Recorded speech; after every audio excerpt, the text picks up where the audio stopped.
erupted, no? It was a minor phreatomagmatic eruption and began with brief phreatomagmatic burst, followed by a longer phreatomagmatic eruption. So yung activities began at 7:22 in the morning, and this was followed by yung longer na phreatomagmatic eruption consisting of several discrete explosion events from 7:33 a.m. to 8:59 a.m. So the eruption seems to have transpired from two active vents inside the main crater. Kasi nakikita po natin yung dalawang plumes actually, ano. And then this produced gray steam-laden plumes, 900 meters to 3 kilometers high. And so we raised the alert level from alert level 2 to alert level 3 at 8 in this morning, ano. And have recommended evacuation of high-risk barangays of Agoncillo, Banyaga, Belbinwang, and Laurel, Basubo, Gulad, in Eastern Bagaan East. Ito rin po in the same barangays that we recommended for evacuation last year when TAAL erupted no July 21. No? Now, alert level, ang ating pong scenario na kinaharap after this activity is the alert level may be sustained if similar phreatomagmatic activity recurs, or the alert level may be stepped down to alert level 2 if no phreatomagmatic activity occurs naman in the next 2 weeks. Ito po yung ating standard operating procedure for decreasing the alert level. And then there is a possibility, there is also a likelihood na magkaroon tayo ng pagtaas ng alert level if renewed magma intrusion from the deep magma reservoir of TAAL, which we detected in 2022, is detected. No? So hindi po natin pwedeng alisin yung possibility na yon. Although right now, the likelihood of that happening seems to be not really high. No?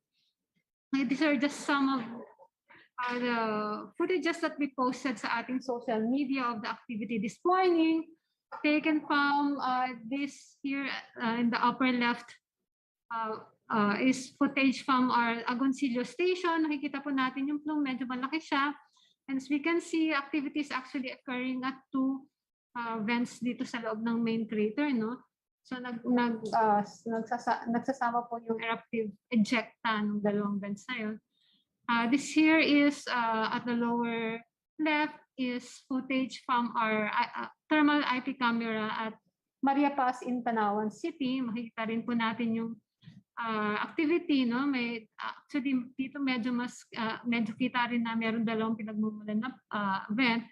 And this is the footage from our main crater station of activity this morning. So, makikita po natin na yung meron pong medyo mas maitim na portion na mas maitim na maliit na plume, no, na lumalabas dun sa bandang likuran nitong mas malaking plume. No, and that is actually phreatomagmatic ejecta, no, which is tapping juvenile or yung magma mismo. Okay. Some of the records of the eruption, 11 of our 16 seismic stations detected the activity. So these are the records. Ito po yung seismic waveform. So yung onset niya ay 7:22. And then at 7:33, ito na yung dire-diretsong eruption. Mas malakas yung energy nung burst, no? Kahit maliit lang siya. Mas malakas yung energy na na-produce niya. This is the same record as this, except that this is in the frequency spectra ang tawag dito. At makikita po natin na itong tatlong stations sa Volcano Island, main crater, Calawit, and Balantok recorded makikita po natin maganda yung record nila ng almost continuous na activity, no? And this here is the same record, kaya lang frequency distribution, showing that the dominant frequency of the event is between 1 and 2 Hertz. So medyo mas nasa low frequency end, indicating the dominant role of magma in this eruptive activity. No? Okay. Here is also a seismic data ito pong naka-inset dito is actually yung tinatawag natin real-time seismic amplitude measurements. Siya po ay sukat ng seismic energy ng bulkan. Makikita po natin na for the past few days actually ay mababa siya. No, nasa less than 2,000 counts. And then, bumaba pa nga po ang seismic energy ng Taal right before it actually erupted this morning. No? So there were no real seismic precursors to the activity. Ito po yung eruption today. So makikita po natin bigla pong tumalon yung seismic energy ng bulkan. Here is a record of the infrasound data from our station at the main crater. At makikita po natin, ito pong mga signal na ito ay mga maliliit, maingay lang po yan. Ito po yung signal, yung may mga kulay pula na dots. Ito po yung infrasound signal ng mga explosion events. So our geophysicists were able to detect at least 66 events, 66 explosion events itong eruption this morning. Now, kung yung seismic activity po natin, seismic record po natin ay wala po siyang precursory activity na pinakita before the eruption this morning, meron po tayong somewhat trend na nakikita po sa ating measurement ng volcanic sulfur dioxide. This is average sulfur dioxide or SO2 measured by our geochemistry team since etong naka-inset since eruption in 2020. Makita po natin nung start po ng unrest nung March 4 last year, mas mataas pa po yung tinataas ng SO2 kaysa nung right after the eruption of Taal. No? So makikita po natin that there is actually an non-steady or unsteady increasing trend in sulfur dioxide degassing. At ito pong nasa baba na graph, ito po yung sulfur dioxide degassing this year. Yung kulay red na mga broken lines, these are phreatomagmatic bursts or phreatomagmatic activity. Ito po dito sa nitong June, no? July, ito po yung eruption. And July last year, ito po. At this morning, ito naman po yung eruption. Makikita po natin before eruptive activity, meron po tayong mga pagtaas ng sulfur dioxide. Makikita rin po natin dito yan sa graph na ito. Tumataas muna po yung sulfur dioxide and then after a few days, nagkakaroon po tayo ng phreatomagmatic events. No? Typically, a few days after that, after the peaks, nagkakaroon din po tayo ng VOG. No? Nakaka-observe po tayo ng VOG. So bago po nung pagputok this morning, nagkaroon po tayo ng mataas na sulfur dioxide measurements that peaked last week, last week, to 21,211 tons per day. This is actually record for this year na measurement. And a few days after that ay nagkaroon po tayo ng eruption.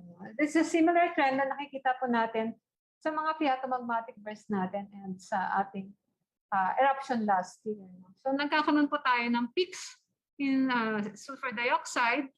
And then after a few days, nagkakaroon po tayo ng phreatomagmatic activity. So that is why we are looking closely at our sulfur dioxide emissions. And we are also, through our teams at TAAL Volcano Observatory, we are measuring this nearly at a daily, daily frequency na.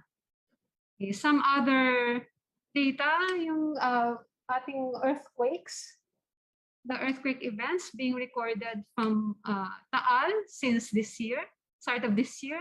Most of these are concentrated on the eastern flank of Taal Volcano Island here. And makikita po natin na ang depths nila ay somewhere between 7 kilometers to very shallow. No? So not very deep. No?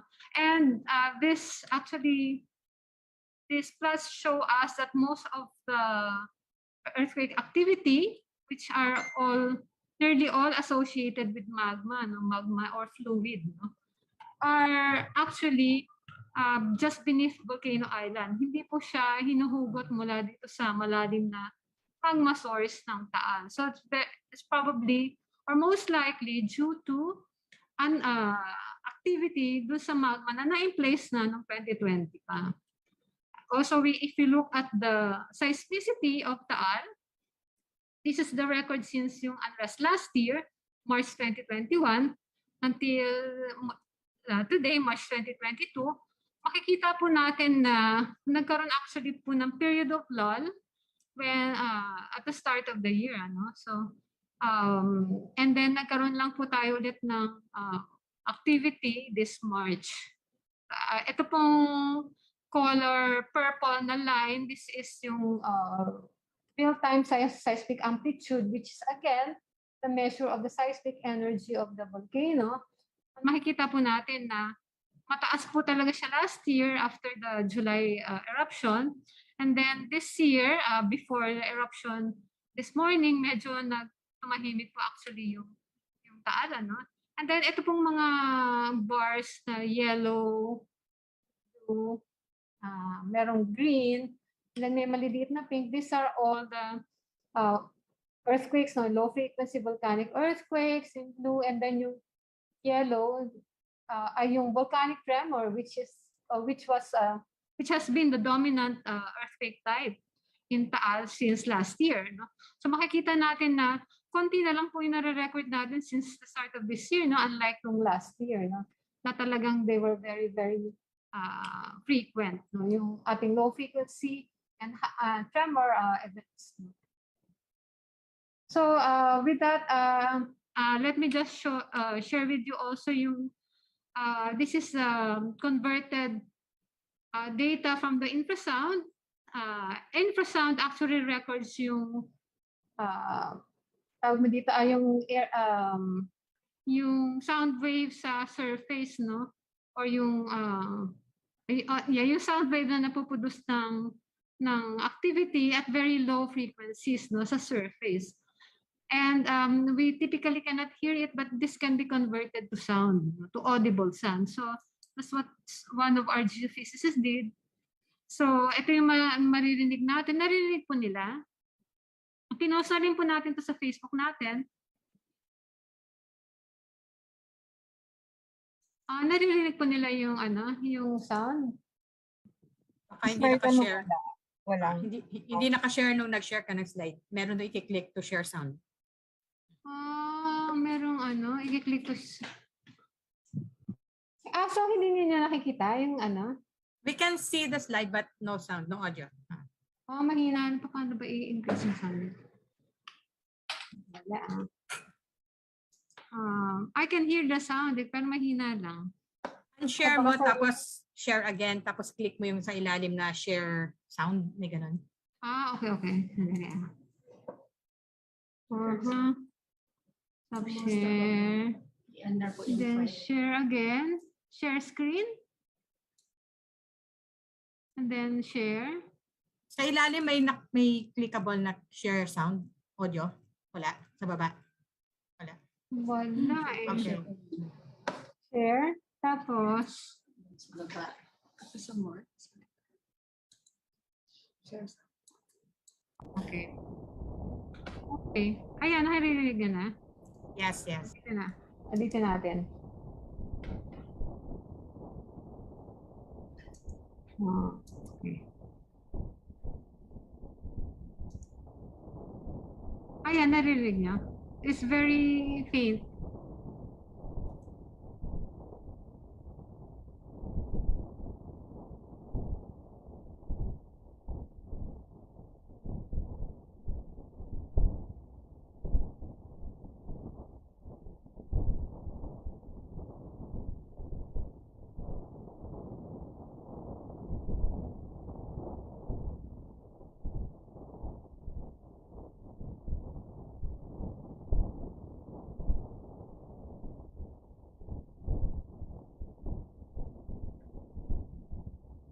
Okay, siguro for louder, please just check our social media web posting of the same data, Then maybe you can turn up your microphone para marinig po natin ng better. But essentially, we've been able to detect 66 events, explosion events, for this morning's activity using yung infrasound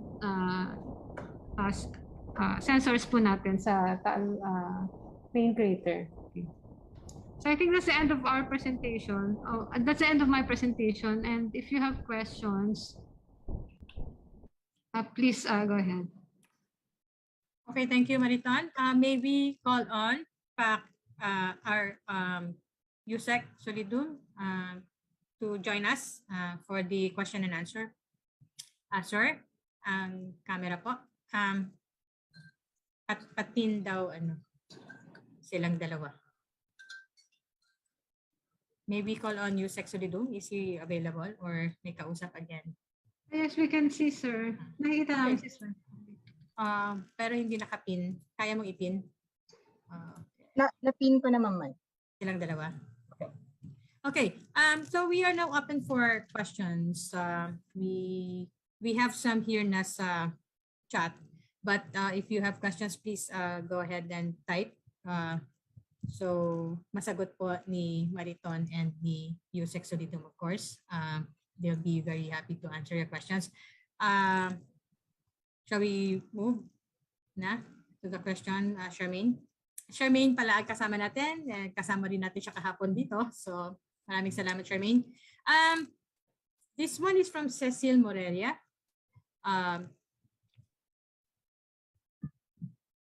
May we have a figure po for total population at risk in case of a major eruption? So scenario siya. Until how far from the crater would the danger zone be in this case for Pinion type eruption? I think she's thinking more of the bigger scale eruption. Sino po ang sasagot? Sir, would you like? Si Mariton na. Baka may alam siyang updated figure. Yeah, may figure tayo. Well, we have already released yung mga volcano hazards map natin, particularly yung sa base surge. For yung worst case scenario eruption from the main crater, and then we also have the scenario based na mga hazard maps, no, for different types of different locations of vents that may actually erupt in lieu of yung main crater. So iba yung, there are only sides of the Taal Lake area that will be endangered. So meron din tayong ganung scenario maps. So that will depend, no? Hindi po yung distance, there is no hard-coded distance from the crater na in danger, no? The danger zone is actually depicted by the base surge hazard map. So for this figure, I guess you can consult na lang yung Hazard Hunter natin. I think the maps are up sa Hazard Hunter. And we have also released numbers or statistics of elements and population at risk for various scenarios of yung worst case scenario or yung flank eruption. So we've also released yung potential population at risk for these various scenarios. Okay, salamat, Mariton. Sir, maybe also request for some comments or other information that you'd like to share with our friends from the media here right now.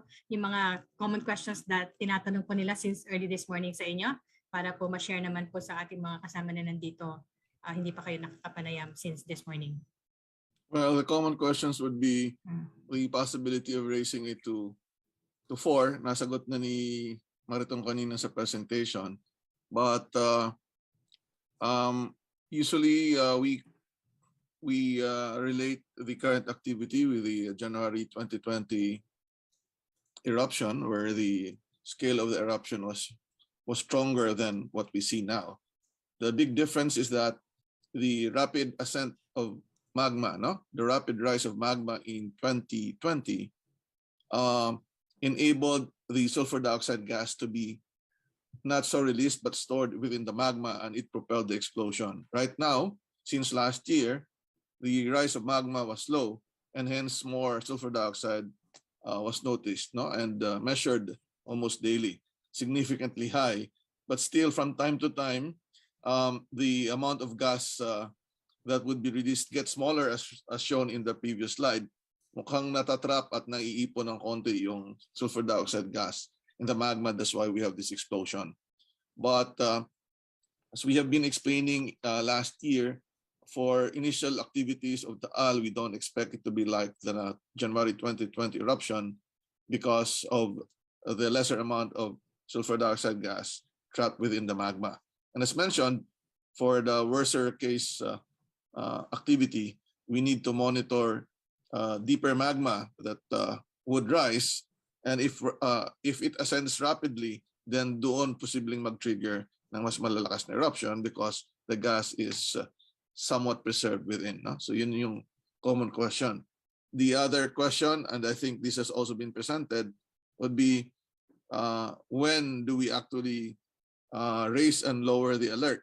Pagdating sa alert level 3, not to 4, we can raise it fast if we see the parameters as mentioned kung kailangang magtaas ng 4. But when we lower it, kung wala talagang activity and downward trend yung pinapakitang parameters ng volcano, we have 2 weeks to monitor. No? So what is important is that all the restrictions now would be focused on Taal Volcano Island at yung 5 barangay na nabanggit. 4.5 actually, no? Kasi yung isa ay eastern part lang ng Bugan East. But all the rest of the towns and of course outside of the Taal Lake, people can still go and visit. Okay, which is actually related, sir, dun sa question that masyadong marami po sa FB natin and sa Twitter. Safe po ba ang pumunta sa Tagaytay City, Nasugbu, and other areas for tourists? Yun po yung common question. Yes, it is safe, no? The approach here is managing the risk, no? Sa alert level 3, yung nangyayaring activity hindi pa yan masyadong malakas, no? And so walang threat pa beyond the mentioned barangays. So yun po, a lot of questions about that kanina since this morning. Another question here po sa atin from Cecil again. Yusek, paki-explain where does the SO2, sulfur dioxide, come from, and why is this a determinant to the intensity of an eruption? Well, lahat ng magma may mga, of course, partly molten materials, and with it would be the gases. And depending on the depth of the magma, certain gases will be released as it moves upward. Usually, ang unang na-release dyan would be carbon dioxide, and later at the shallower level, sulfur dioxide. So it's within, no? The issue is if the gases are trapped within the magma, then it can explode violently. So for example, during the 1991 eruption of Pinatubo, ang dami niyang sulfur dioxide gas. No, talagang it really propelled the explosiveness of the eruption. So mas maraming gas, mas explosive. As an analogy, we can use a soda can or bottle. So ang sabi nga nila, pag bottle ay mga luma ng generation, pag bote ang ina-explain, and can mas bata. But in any case, if you use a container of soda, no? If you shake it, of course there will be gas bubbles. But then if you suddenly open the cap, biglang sisirit yung liquid with the gas. But if you slowly open the cap, dahan-dahang mag-aalpas yung gas and hindi lalabas ng maramihan ang soda, no? So ganun sa volcano. The more gases that would be trapped, it expands the magma and it becomes more explosive. Okay, thank you, sir, for the question. I hope okay na si Cecil for the question. Next question, Net 25, si Erlo Bringas. Yusek again. Yusek, si Erlo Bringas po from Net 25, may possibility po ba na maulit yung sitwasyon po kaninang umaga at humantong po sa nangyari noong 2020? Salamat po. Well, in-explain ni Ms. Maritong kanina that ang babantayan natin ay kung merong magma na galing sa ilalim, na na-detect natin yan na may magma sa ilalim, sa deeper part, at kung biglang umakyat yan, that would cause a stronger eruption. Pero as to the scale of the 2020, hindi pa natin nakikita yung ganong activity so far sa Taal Volcano. Kasi yung 2020, ang simula ng activity was a phreatic or steam-driven explosion. Dahil natanggal yung pinaka-cap ng volcano because of the explosion, the pressure became lower than the pressure beneath. No? High pressure yung magma sa ilalim. Biglang umakyat ng dire-diretso yung magma.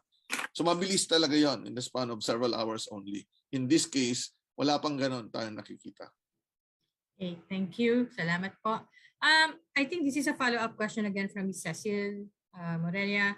If Tagaytay is safe for now, how about the lakeshore resorts outside the 5 barangays of Laurel or Agoncillo? The shoreline are not being evacuated, no, outside of those 5 barangays.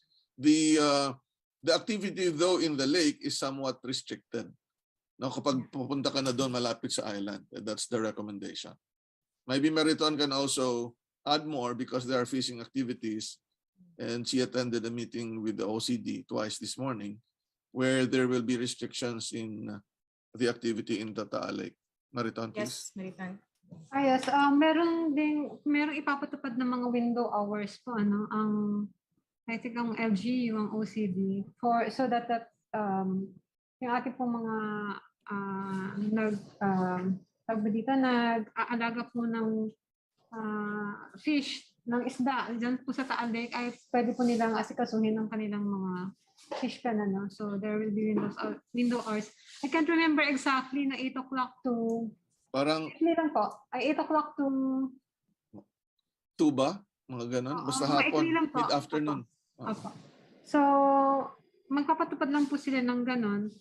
But yes, we need to caution again yung paglapit kasi sa Volcano Island. Kasi we need to be cautious of the fact that, we can have sudden activity that can rapidly escalate. Also, although we are reporting SO2 all the time, hindi po natin maaalis yung CO2, carbon dioxide, which is probably getting decast as well, no? And ang carbon dioxide, ang SO2 po kasi na-detect natin yan with our instrument, but ang carbon dioxide ay tuso po yan, it is it is quite a heavy and lethal gas and odorless, and kapag yan po ay na-release in big pulses, for example, kasama ng or right before an eruption, no matter how small or minor the eruption is, kung medyo malaki yung pulse ng CO2, pwede po yan makapag-asphyxiate at makapatay ng tao, no? So we are actually also worried about that, yung carbon dioxide. So if you are venturing near the volcano island, it's quite dangerous, no? Lalo na po dito sa mga malapit sa main crater. No? So the lake area is also quite near the lake surroundings, quite near the volcano island may also be endangered if we have big pulses of carbon dioxide. So limited activity and always being alert and careful pa rin po talaga kasi hindi po natin matansya si Taal. We have another question here. Thank you, Mariton. Thank you, Yusek. Well, actually sa comment, 8 a.m. to 3 p.m. according to Mayor Daniel Reyes of Agoncillo, sabi po ni Cecil dito sa chat. Other questions po? Anybody would like to type their questions or would like to ask live? You may unmute, although mas maganda po sana kung natatype para po nakikita natin. Other questions? Other additional information? Baka may nagre-raise ng hand na hindi ko nakikita. Meron pa po ba?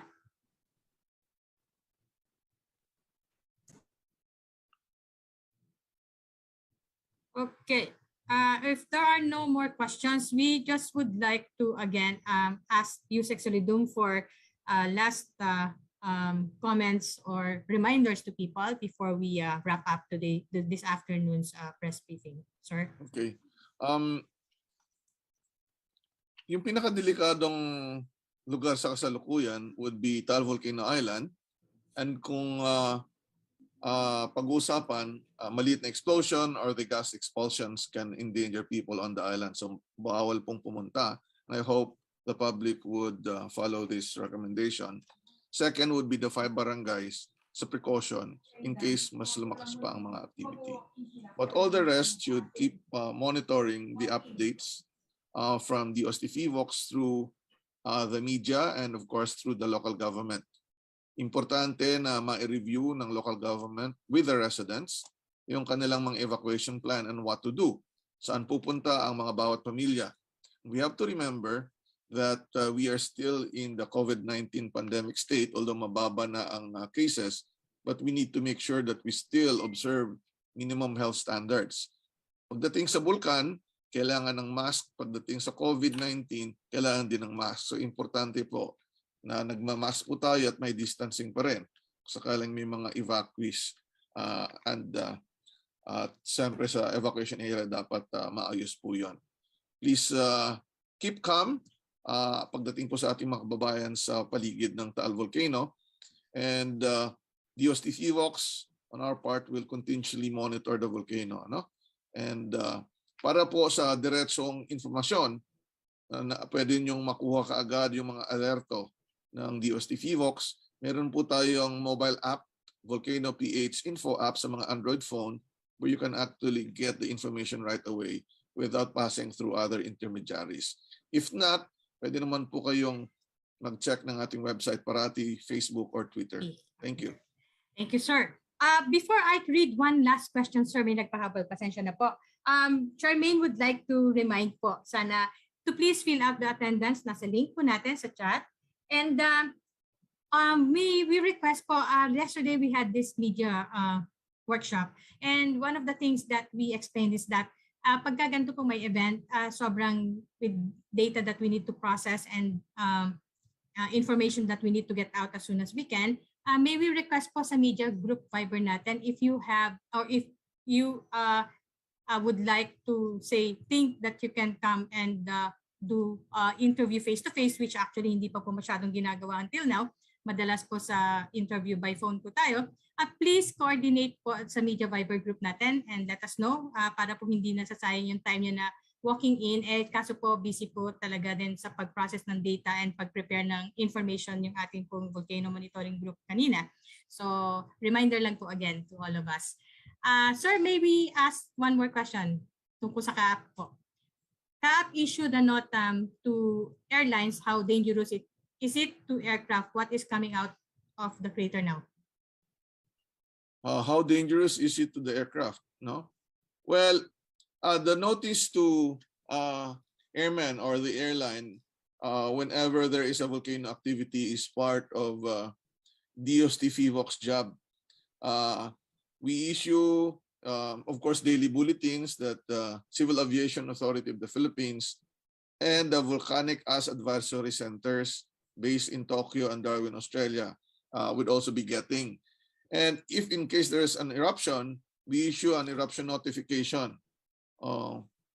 So nakukuha nila po yun. And it is important to note na kaya po nagbababala po tayo sa mga aircraft kapag abo or gas po yan makaka-apekto sa makina, especially for the ash. Since the engine of the aircrafts are hot, pwede pong matuna po yung mga abo at maging glass. And it can block the airflow of the engines. No? So pwede pong mag-stall yung makina at of course, baka bumagsak pa yung aeroplano. And so far naman, this operation is done well. So hindi lang po advisory sa mga tao ang ating ginagawa, lalo pa sa mga duty officer. Kaya nga tuwing may mga activity, yung mga kayang bumalik sa opisina, pumunta sa opisina would come because they will be swamped with managing all this information. No? So importante po yan na talagang masundan ng mga aircraft kung anong nangyari sa Taal Volcano kasi delikado sa kanilang mga makina. Maraming salamat for the clarification, sir. I hope na-satisfied po ang sagot sa inyo. Last request ni Charmaine, syempre. Si Charmaine po ay very busy handling this media briefing. Please turn on your cameras po for a quick photo. Sa lahat po na nandito ngayong hapon, thank you very much. Sa lahat po, hindi ko na po iisa-isahin at kayo po ay 39 sa atin pong group. Thank you very much for being here this afternoon. And I hope nasagot po lahat ng briefing na ito ang mga katanungan nyo sa Phivolcs. Ready na po?